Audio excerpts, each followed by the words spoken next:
Protesters gathered outside a state prison in Florence, Arizona on Wednesday as officials carried out the state's first execution since 2014. Clarence Wayne Dixon was convicted of killing a university student more than 4 decades ago. He was found guilty of fatally stabbing and strangling Deanna Bodoin in 1978. Prison officials say he was put to death by lethal injection on Wednesday morning.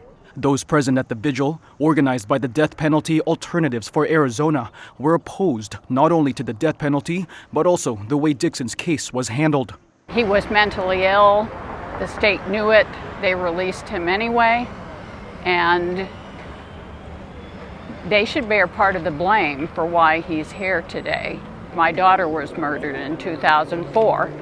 But unless we as victims can learn to forgive those who commit these terrible actions, we won't move on.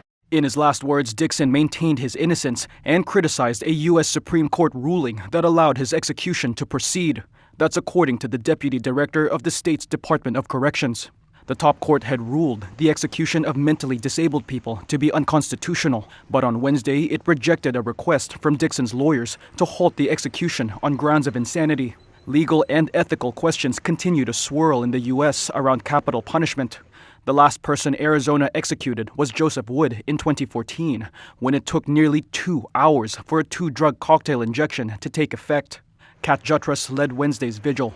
The state has a very bad track record of being able to complete executions successfully without there being problems. The last execution was botched.